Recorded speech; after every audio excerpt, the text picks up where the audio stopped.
Well, this is a compilation on a theme of whether Barisan Nasional is capable of reform, because we hear a lot about Najib, the Prime Minister, with his transformation this, transformation that, and he promises reforms. But my book is an attempt to seriously look at whether the Barisan Nasional under Najib Razak is capable of reform. And so from my articles inside, you see that for a start, the reforms that is promised about the ISA, hasn't come about. We still have detention without trial from 60 days to 28 days. But we know that the worst tortures under detention without trial usually happens in the first week. And then some of the other reforms that we've talked about recently with peaceful assembly, straight away we find the Bersih 3. These reforms are being breached. What right did the police have to fire tear gas when people were dispersing? What right did the police have to take the memory card of journalists? These are all unnecessary invasions of not just ordinary citizens, but journalists' right to operate as they wish. So when we come look at the freedom of expression, the freedom of assembly, the freedom of association, we find that these are systematically eroded in this country.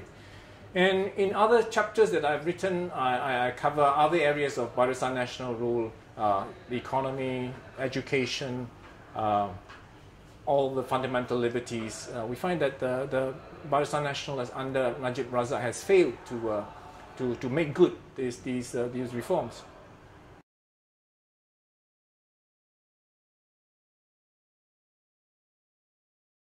First of all, is that the Barisan Nasional has ruled this country for close to 55 years, and and in some institutions, important institutions like the judiciary,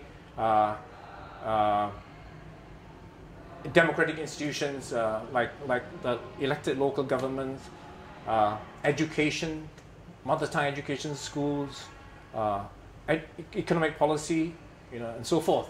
Even the recent minimum wage policy. We find that the Barisan Nasional has failed to meet the demands of ordinary Malaysians, especially the poor. So that is one reason why I wrote this book, why we must see the end of the Barisan Nasional.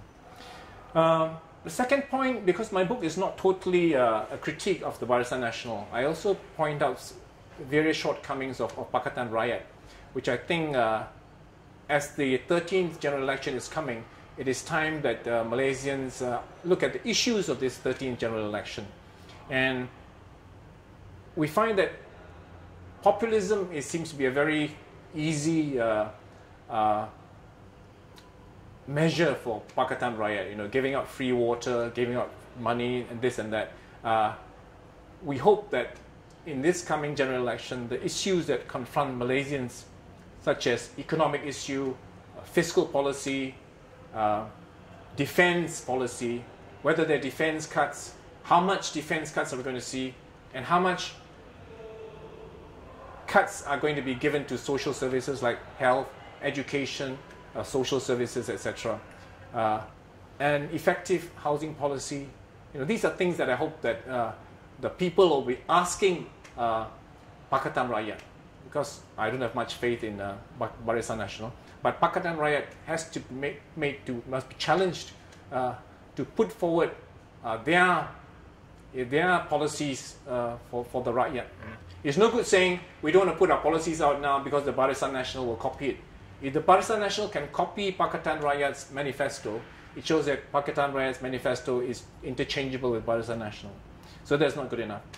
And I find that the Pakatan Rakyat stand on neoliberal policies in this country, like the chase, the competition with Barisan Nasional to attract all kinds of investment into this country. Some not good for this country, like lioness, and others, for example, like the kind of health tourism that we find it seems to be the focus of Penang and Selangor state governments. I find that areas of public sector health, public sector education, public sector transport, etc.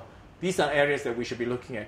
The nationalization of public utilities, oil and gas, etc. These are things that we should be looking at, and that I hope that Pakatan Rakyat will be looking at. And the third point I would like to make is related to Pakatan Rakyat as well. It's time that we, the people, look at the issues of this general election. It is good that we're looking at free and fair elections. It is good that we're looking at the Linus project, but Linus is not the only toxic project in this country. There are other toxic projects, the kind of logging, the kind of other investments in this country that are not good for the environment. We should be questioning these. And apart from these, there are at least 15 other major demands. For example, institutional racism in this country. It's time that Pakatan Rakyat and the people call for an end to institutional racism. And I think there are at least 15, 17, nearly 20 major demands that we should be making to the Barisan Nasional and Pakatan Rakyat before the 13th general election. So I hope my book will be a book that that people will read and analyze and think about issues facing the country at this point in time, and that we can move forward to a brighter future for Malaysia.